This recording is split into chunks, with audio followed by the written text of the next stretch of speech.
राधे राधे, जय श्री कृष्णा। मैं सीमा सिंह बड़ों को चरण स्पर्श, छोटों को प्यार और बराबर वालों को नमस्कार करती हूँ। आज मैं आपको वैशाख मास के महात्म्य का 20वां अध्याय सुनाने जा रही हूँ। अब तक हमने 19 अध्याय सुने हैं। आशा करती हूँ आपको सभी अध्याय अच्छे लग रहे होंगे। आइए अब हम वैशाख मास का 20वां अध्याय सुनते हैं। श्रुति कीर्ति बोले कि हे ऋषिवर, वैशाख धर्म के महात्म्य को सुनते सुनते भी मुझे तृप्ति प्राप्त नहीं हो रही है, क्योंकि भगवान विष्णु की कथा को सुनकर किसके कान और मन तृप्त हुए हैं। हे मुनिवर, मेरे पूर्व जन्म के ही अच्छे कर्म रहे होंगे कि आप मेरे महल में आए। आपने मेरा आतिथ्य स्वीकार किया। आपके मेरे महल में आने से मेरा परिवार, मेरी पत्नी, मेरे कुटुंब, मेरी प्रजा धन्य हो गई।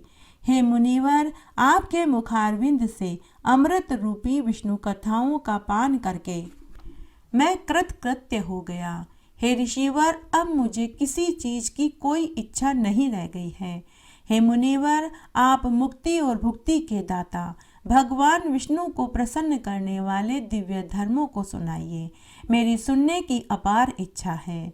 राजा के भक्ति युक्त वचन सुनकर शुतदेव ऋषि बोले कि हे राजन, पापों को नष्ट करने वाली मैं तुम्हें एक पवित्र कथा सुनाता हूँ, तुम ध्यान से सुनो। पंपा तीर पर शंख नाम का एक ब्राह्मण सिंह के वृहस्पति में गोदावरी नदी के किनारे आया। वह शंख ब्राह्मण तीर्थ यात्री था। वह तीर्थों में भ्रमण करते हुए वहां पहुंचा। वह शंख ब्राह्मण पैदल यात्रा करता हुआ एक निर्जन वन में पहुंचा, जहां जल का न कोई स्रोत था, न ही वहां कोई मनुष्य ही दिखाई दे रहा था। तब वह थोड़ी देर के लिए एक वृक्ष के नीचे बैठ गया। तभी वहां एक व्याध आया। वह महान दुष्ट दुराचारी और पापी था। उस व्याध ने ब्राह्मण के कानों में चमकती हुई सोने के कुंडल, जूते, छत्र, माला, कमंडल और रुपया आदि छीन लिए और चिल्लाता हुआ बोला कि तू यहाँ से चला जा, नहीं तो मैं तुझे बहुत मारूंगा। तब वह शंख ब्राह्मण उस शिकारी से डरकर तेज कड़कती धूप में नंगे पैर, भूख और प्यास से व्याकुल हाय हाय करता हुआ चल रहा था। जब शंख ब्राह्मण के करुण रुदन को उस शिकारी ने सुना तो उसे शंख ब्राह्मण के ऊपर दया आ गई। उस शिकारी का कठोर हृदय पिघल गया। वह शिकारी मन ही मन सोचने लगा कि मैंने इस ब्राह्मण का सब कुछ लूट लिया। मैंने इसके नए जूते भी ले लिए। मैं इसको अपने पुराने जूते दे देता हूँ। वैसे भी अब ये पुराने जूते मेरे किसी काम के नहीं हैं। ऐसा मन में विचार करके उस शिकारी ने अपने पुराने जूते उस ब्राह्मण को दे दिए। उन जूतों को पाकर वह ब्राह्मण बहुत सुखी हुआ। उसने शिकारी को आशीर्वाद देते हुए कहा कि तुमने वैशाख मास में एक ब्राह्मण को जूते दान दिए हैं, इसका तुम्हें अक्षय फल प्राप्त होगा, क्योंकि वैशाख मास में दान करने से भगवान हरि प्रसन्न हो जाते हैं। ब्राह्मण के मुख से ऐसा आशीर्वाद सुनकर वह व्याध आश्चर्य में पड़ गया। वह ब्राह्मण से बोला कि हे देव, मैंने तो आपकी ली हुई वस्तु ही आपको लौटाई है। इसमें आशीर्वाद व पुण्य की कौन सी बात है? और ये वैशाख मास और वैशाख मास के देवता कौन है और उसका क्या फल मिलता है? वैशाख मास के क्या धर्म है? तब शिकारी की बात सुनकर शंख ब्राह्मण बोला कि हे व्याध, तुमने मुझे गर्मी व ताप से बचने के लिए वैशाख मास में जूते दान किए हैं, जिससे भगवान हरि की कृपा से तेरे पूर्व जन्म के पुण्य का उदय हो गया है। भगवान हरि तुझसे प्रसन्न हो जाएंगे। उसी समय एक शेर उस शिकारी को मारने के लिए वहां दौड़ता हुआ आ गया, परंतु बीच में ही देव योग से एक हाथी को देखकर शेर पहले हाथी को मारने के लिए दौड़ पड़ा। उस वन में शेर व हाथी का घनघोर संग्राम हुआ, लेकिन उस संग्राम में किसी की न जीत हुई न हार हुई। शेर व हाथी दोनों थक हार कर वहीं बैठ गए और एक दूसरे को देखने लगे। जब शंख मुनि शिकारी को पापों का नाश करने वाली वैशाख मास के महात्म्य को सुना रहे थे तो उस शेर और हाथी ने भी सुना। जिसके सुनने मात्र से उनके पूर्व जन्म के पापों का क्षय हो गया। शेर व हाथी अपने पूर्व जन्म के पाप से मुक्त हो गए। शेर व हाथी अपनी पशु योनि को त्याग कर दिव्य शरीर धारण करके दिव्य विमान में बैठकर अप्सराओं से सेवित हाथ जोड़कर खड़े हो गए। तब शंख ब्राह्मण ने उनसे पूछा कि आप दोनों कौन हो और आप दोनों को किस शाप के कारण शेर व हाथी की योनि में आना पड़ा और आप दोनों क्यों एक दूसरे को मारना चाहते थे? तुम्हारी मृत्यु कैसे हुई? यह सारी कथा विस्तार से सुनाओ, हम सुनना चाहते हैं। इसके आगे का महात्म्य हम 21वें अध्याय में सुनेंगे। आइए इस अध्याय में आज मैं आपको एक पवित्र पौराणिक कहानी सुनाती हूँ। मनुष्य को अपने पापों का फल तो भोगना ही पड़ता है, चाहे वह इस जन्म में भोगे या फिर वह अगले जन्म में, लेकिन उसे भोगे बिना उसे सुख नहीं मिलता। आइए इस संबंध में हम एक पौराणिक कथा सुन। बहुत पुरानी बात है। एक गांव में एक साहूकार था। बचपन में ही माता पिता गुजर गए। भाई बहन उसके कोई था नहीं। जमीन जायदाद कुछ थी नहीं। जब साहूकार विवाह लायक हुआ तो उसने एक गरीब कन्या से विवाह कर लिया। साहूकार मुनीमगिरी का काम करता था। विवाह के 2 वर्ष बाद पत्नी बीमारी से चल बसी। दोस्तों के कहने पर साहूकार ने दूसरा विवाह किया, लेकिन दूसरी पत्नी बदचलन निकली। एक दिन खुद ही घर छोड़कर चली गई। साहूकार बहुत दुखी हुआ कि पता नहीं जन्म लिया तभी से दुख उठा रहा हूँ। एक दिन उसके एक मित्र ने कहा कि काशी में एक बहुत जाने माने पंडित जी हैं जो गंगा नदी के तट पर एक आश्रम में अपनी पत्नी के साथ रहते हैं। हमने सुना है कि वह मुनि वर्तमान काल, भविष्यत काल और भूतकाल के बारे में सब बताता है। तुम उनके पास जाओ और अपना सारा हाल उन्हें सुनाओ। वे ही तुम्हें कोई उपाय बताएंगे, तभी तुम्हारा दुख दूर होगा। साहूकार को ऐसे ही किसी पंडित की जरूरत थी। वह अपना घर बार अपने दोस्त के जिम्मे छोड़कर चल पड़ा। चलते चलते कई दिन लग गए।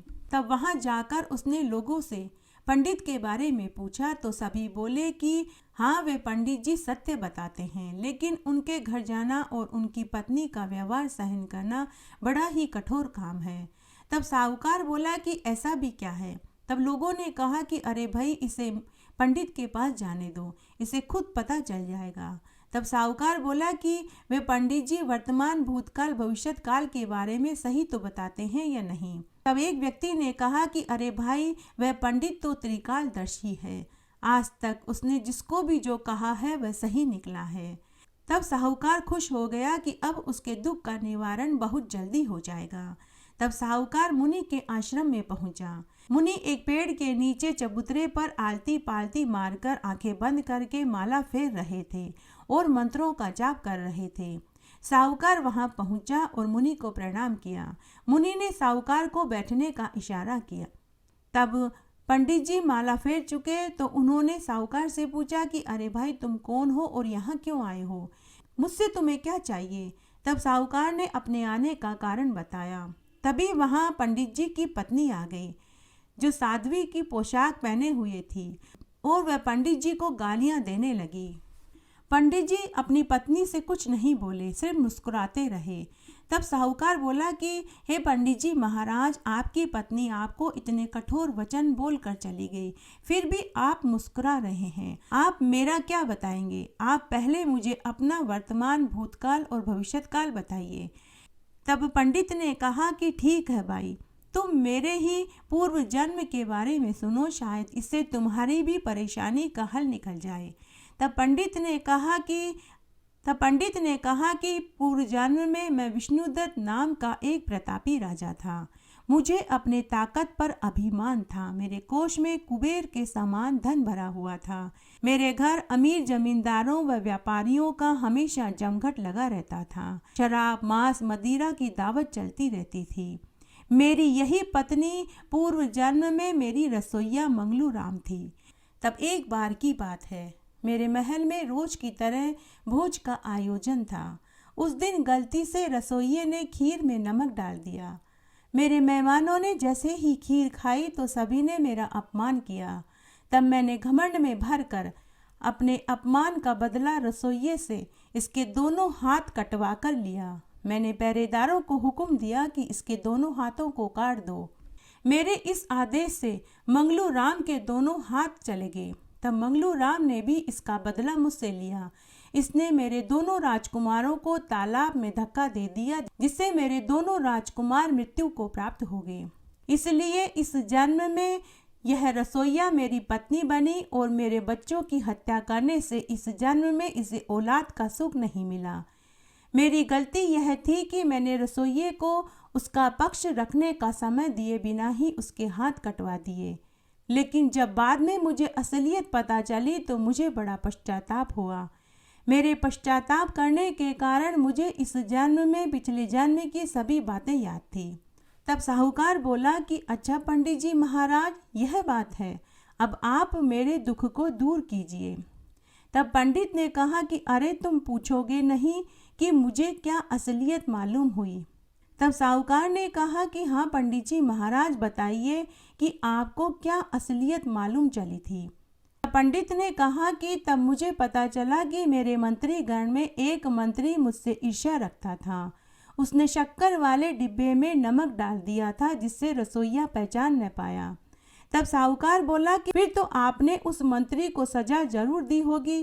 तब पंडित ने कहा कि हाँ, मैं अपने उस मंत्री को सजा जरूर देता, लेकिन वह मंत्री अचानक कहीं गायब हो गया और वह मुझे इस जन्म में मिला।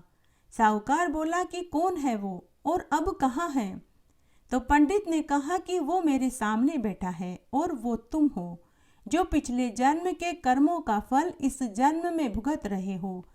साहूकार पंडित के चरणों में गिर पड़ा और क्षमा याचना करने लगा। तब पंडित ने कहा कि अपने अपने हिस्से का दुख सबको झेलना ही पड़ता है। तब वह साहूकार भी वहीं पंडित जी के साथ आश्रम में रहकर उनकी सेवा पूजा करने लगा कि शायद अगला जन्म सुधर जाए, क्योंकि उनके सभी के 2 जन्म निरर्थक हो गए थे।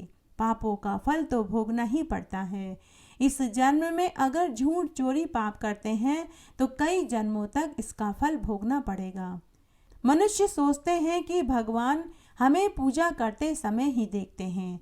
नहीं, भगवान हमें वहाँ भी देखते हैं जहाँ हम चोरी चकारी करते हैं, झूठ बोलते हैं और पाप करते हैं। इसलिए पाप का फल तो भोगना ही पड़ता है। आइए अब हम वैशाख मास के स्नान की एक पुरानी कथा सुनते हैं। एक बार एक गांव में मनसुख और धनसुख नाम के 2 भाई रहते थे। दोनों ही अपने अपने मकान में अपने बाल बच्चों के साथ रहते थे। मनसुख का जैसा नाम था वैसा ही वह था। मनसुख बड़ा ही दयालु, सच्चे मन का और दूसरों की मदद करने वाला स्वभाव का और धार्मिक प्रवृत्ति का था, लेकिन वह बहुत गरीब था। धनसुख का जैसा नाम था वैसा ही वह था। वह बहुत अमीर था, लेकिन बड़ा ही घमंडी और ईर्ष्यालु प्रवृत्ति का था। मनसुख दिहाड़ी मजदूरी करता था और अपने बच्चों और परिवार का पेट पालता था। मनसुख हर साल वैशाख मास का स्नान और व्रत करता था और अपनी सामर्थ्य अनुसार दान पुण्य भी करता था। तब एक बार की बात है, मनसुख को 4 दिन तक कोई मजदूरी नहीं मिली, जिससे उसके घर में अन्न खत्म हो गया। 3 दिन से उसके बच्चे और पत्नी भूखे थे। तब उसकी पत्नी ने अपने पति से कहा कि आप अपने बड़े भाई के पास जाइए और उनसे कुछ अन्न और रुपया उधार मांग कर के लाइए। लेकिन मनसुख नहीं जाना चाहता था, लेकिन उसकी पत्नी ने जिद पकड़ ली। इसलिए पत्नी की जिद के आगे उसे झुकना पड़ा। वह अपने भाई के घर की ओर चल दिया। जब वह अपने भाई के घर पहुंचा तो उसने देखा कि वहां उत्सव चल रहा था। वहां अमीर लोगों का तांता लगा हुआ था। तब मनसुख ने अपने भाई के नौकर के साथ कहलवा दिया कि जाओ मेरे भाई से कहो कि मैं आया हूँ। तब नौकर ने जाकर धनसुख को और उसकी पत्नी से कहा कि मालिक मालकिन आपका भाई आया है। यह सुनते ही उसका भाई और उसकी पत्नी बोली कि उसे गौशाला में बैठा दो। नौकर ने मनसुख को गौशाला में बैठा दिया। गौशाला में बैठा मनसुख बाहर सबको खाते पीते हुए देख रहा था, पर उसको कोई पूछने वाला नहीं था। वह मनी मन सोचने लगा कि मैं पत्नी की जिद के कारण यहाँ आ गया और मुझे यहाँ लज्जित होना पड़ रहा है। वह मन ही मन पछताने लगा कि मुझे यहाँ नहीं आना चाहिए था। जब उत्सव समाप्त हो गया तब उसी नौकर ने जाकर धनसुख और उसकी पत्नी से कहा कि मालिक, सभी लोग भोजन करके जा चुके हैं, लेकिन आपका भाई अभी भी वहाँ गौशाला में भूखे प्यासे बैठा हुआ है। तब धनसुख और उसकी पत्नी ने कहा कि जो कुछ भी बचा कुचा है वह थाली में डाल करके मेरे भाई को खिला दो और उससे कहो कि भोजन खाकर वो यहाँ से चला जाए। नौकर ने थाली में बचा कुचा सामान रखा और ले जाकर मनसुख को सौंप दिया। यह देखकर मनसुख को बहुत शर्मिंदगी हुई। उसके मुंह से निकला कि हे धरती माँ, अगर तुम फट जाओ तो मैं यह थाली उसमें रख दूं। तभी वहां धरती के 2 फाड़ हो गए। मनसुख ने वह भोजन की थाली धरती में रखी और वापस अपने घर की ओर चल दिया। मनसुख अपने भाग्य पर दुखी होता हुआ अपने घर की ओर चल पड़ा। तब कैलाश पर बैठे हुए भगवान महादेव और माता पार्वती जी यह सब कुछ देख रहे थे। भगवान महादेव और माता पार्वती जी मन ही मन सोचने लगे कि हमारे भक्त का बहुत अपमान हुआ है। अगर आज हम इसके सत की रक्षा नहीं करेंगे तो कलयुग में हमें कौन मानेगा। तब भगवान महादेव और माता पार्वती जी ने वृद्ध ब्राह्मण दंपति का वेश बनाया और उस मार्ग में आकर के बैठ गए जहां से मनसुख गुजरने वाला था। तब भगवान महादेव और माता पार्वती जी ने मनसुख से पूछा कि पुत्र, तू क्यों दुखी है, तेरे दुख का क्या कारण है। तब मनसुख ने उनके पूछने पर उन्हें पूरी सच्चाई बताई। यह सुनकर भगवान महादेव और माता पार्वती जी जो वृद्ध ब्राह्मण दंपति के वेश में थे वे बोले कि पुत्र, चिंता मत करो, तुम्हें वैशाख मास के स्नान का फल अवश्य मिलेगा। पुत्र, तुम जिस रास्ते से जा रहे हो उस रास्ते में आगे जाने पर तुम्हें एक बेल का पेड़ मिलेगा। तुम उनमें से जितने बैल तोड़ सको वे तोड़कर घर ले जाना, तुम्हारा अवश्य भला होगा। तब मनसुख ने ऐसा ही किया।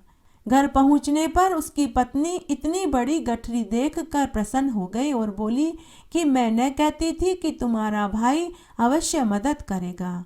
परंतु मनसुख चुप रहा, कुछ नहीं बोला।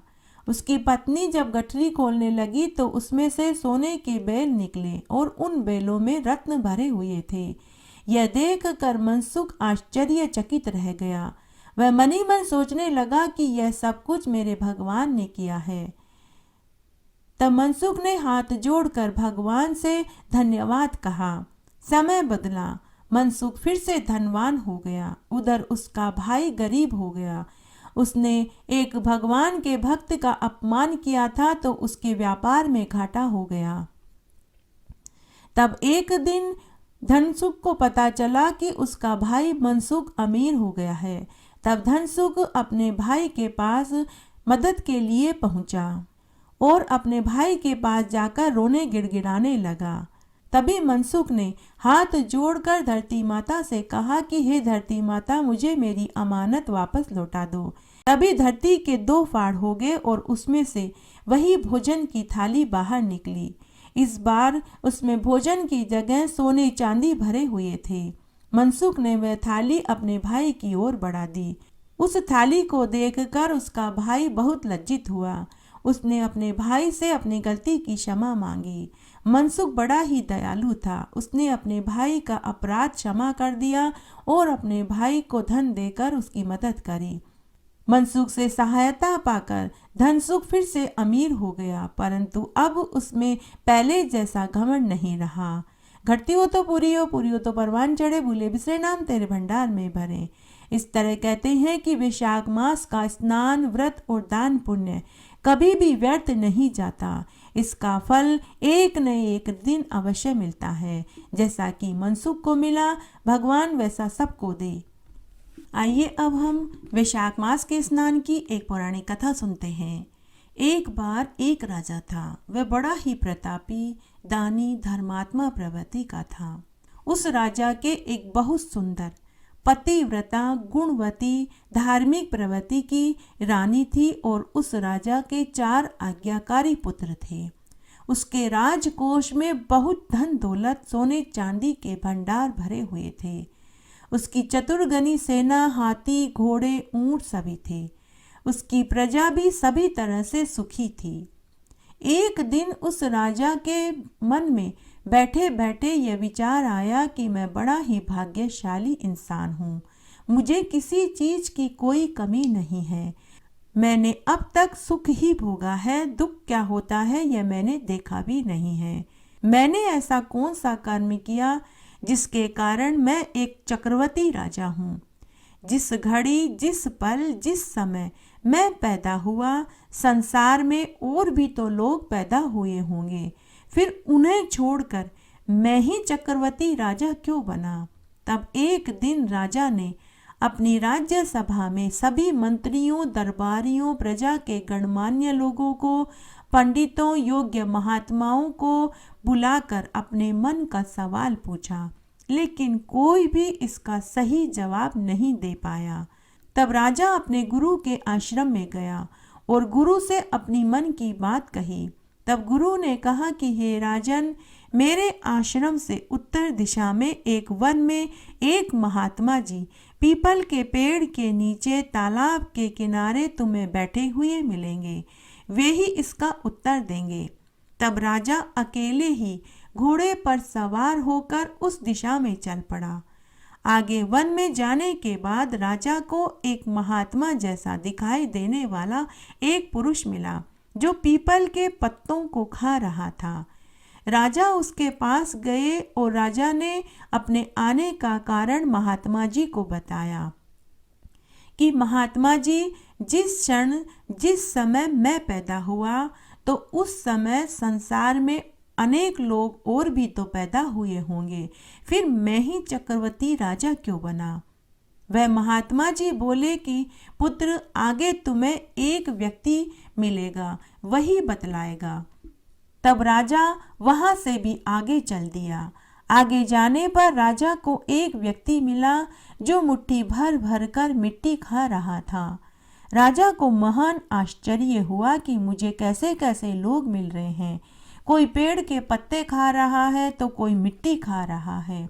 तब राजा ने उस व्यक्ति से अपने मन की बात कही तो वह व्यक्ति राजा से बोला कि आपको इसका जवाब एक कुम्हार देगा, लेकिन आप जल्दी से उसके घर जाइए क्योंकि वह अंतिम सांसें ले रहा है। अगर वह मर गया तो आपको इसका जवाब नहीं मिलेगा। तब राजा ने उस व्यक्ति से कुम्हार का नाम, पता सब पूछा। राजा घोड़े पर सवार होकर उस कुम्हार के गांव में सभी से पूछता पूछता कुम्हार के घर पहुंचा तो कुम्हार अंतिम सांसें ले रहा था। तब राजा ने उस कुम्हार से भी वही पूछा तो कुम्हार बोला कि अरे भाई, मैं तो मर रहा हूँ, लेकिन फिर भी तुम्हारे सवाल का जवाब तुम्हें जरूर दूंगा। तब वह कुम्हार बोला कि यह घटना मेरे पूर्व जन्म की है। पूर्व जन्म में हम 4 भाई थे। हम बहुत गरीब थे। हमें कई कई दिनों तक खाने को रोटी नहीं मिलती थी। तब एक दिन हमने जंगल में लकड़ी काटकर शहर में बेची। उन पैसों से हमने 8 रोटियां खरीदी। हम चारों भाइयों के हिस्से में 2-2 रोटियां आई। हम सभी बैठकर रोटी खा रहे थे कि तभी एक साधु आया। उसने सबसे पहले मेरे बड़े भाई से रोटी मांगी तो वह बोला कि अगर मैं तुझे रोटी दे दूंगा तो क्या मैं फिर पेड़ के पत्ते खाऊं। फिर उस साधु ने मेरे दूसरे भाई से रोटी मांगी तो मेरा दूसरा भाई बोला कि अरे साधु महाराज, मैं कई दिनों से भूखा हूँ। अगर यह रोटी मैं तुम्हें खाने को दे दूंगा तो क्या फिर मैं मिट्टी खाऊंगा। तब उस साधु ने तीसरे भाई से अर्थात मुझसे खाने को रोटी मांगी तो वह तीसरा भाई बोला कि अगर मैं तुम्हें रोटी खाने को दे दूं तो क्या फिर मैं भूखा मर जाऊं। तब राजा ने कुम्हार से कहा कि अरे भाई, तुम क्यों पहेलियां बुझा रहे हो। तुम्हारे पूर्व जन्म से मेरा क्या लेना देना है। तुम मुझे तो मेरे प्रश्न का जवाब दो। तब वह कुम्हार बोला कि मैं तुम्हारे प्रश्न का ही जवाब दे रहा हूँ। अरे भाई, तुम आगे तो सुनो। फिर उस साधु ने मेरे चौथे भाई से रोटी मांगी तो उसने अपने हिस्से की दोनों रोटी उस साधु को दे दी और उस साधु ने मेरे चौथे भाई को चक्रवर्ती राजा होने का आशीर्वाद दिया। साधु ने चौथे भाई से कहा कि तुमने वैशाख मास में अन्न दान किया है तो तुम अगले जन्म में चक्रवर्ती राजा बनोगे। तब वह खुमार राजा से बोला कि अरे राजन, वह चौथा भाई पूर्व जन्म में तुम ही थे और वह जो वन में पेड़ के पत्ते खा रहा था, जो मिट्टी खा रहा था और जो मैं मर रहा हूँ, ये हम तुम्हारे तीनों भाई हैं। हमने वैशाख मास में साधु को अन्न मांगने पर भी अन्न दान नहीं किया तो हम उसी का दंड भोग रहे हैं, और तुमने वैशाख मास में अन्न दान किया तो तुम इस जन्म में चक्रवर्ती राजा बनकर वैशाख मास के अन्नदान का पुण्य फल पा रहे हो। यही है वैशाख मास में अन्न दान करने का महात्म्य। करती हो तो पूरी हो, पूरी हो तो परवान चढ़े, भूले बिसरे नाम तेरे भंडार में भरे। आइए अब हम जगदीश भगवान की आरती सुनते हैं। वैशाख मास में कथा कहानियाँ और महात्म्य सुनने के बाद आरती जरूर बोलनी चाहिए। आइए आप भी मेरे साथ भगवान जगदीश की आरती बोलिए, इससे महात्म्य सुनने का संपूर्ण फल प्राप्त होगा। ओम जय जगदीश हरे, स्वामी जय जगदीश हरे। भक्त जनों के संकट, दास जनों के संकट क्षण में दूर करे। ओम जय जगदीश हरे। जो ध्यावे फल पावे, दुख विन से मन का। स्वामी दुख विन से मन का, सुख संपत्ति घर आवे, कष्ट मिटे तन का। ओम जय जगदीश हरे। बात बीता तुम मेरे, शरण गहूँ किसकी। स्वामी शरण गहूँ किसकी, तुम बिन और न दूजा, आस करूँ जिसकी। ओम जय जगदीश हरे। तुम पूर्ण परमात्मा, तुम्हें अंतर्यामी। स्वामी तुम्हें अंतर्यामी, पार ब्रह्म परमेश्वर, तुम सबके स्वामी। ओम जय जगदीश हरे। तुम करुणा के सागर, तुम पालन करता। स्वामी तुम पालन करता, मैं मूरख खल कामी, कृपा करो भरता। ओम जय जगदीश हरे। तुम हो एक अगोचर, सबके प्राणपति। स्वामी सबके प्राणपति, किस विध मिलूं दया मैं, तुमको मैं कुमति। ओम जय जगदीश हरे। दीन बंधु दुख हरता, तुम ठाकुर मेरे। स्वामी तुम रक्षक मेरे, अपने हाथ उठाओ, द्वार पड़ा तेरे। ओम जय जगदीश हरे। विषय विकार मिटाओ, पाप हरो देवा। स्वामी पाप हरो देवा।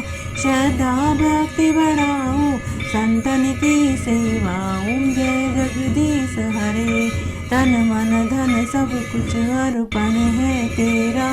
स्वामी सब कुछ है तेरा, तेरा तुझको अर्पण, क्या लागे मेरा। ओम जय जगदीश हरे।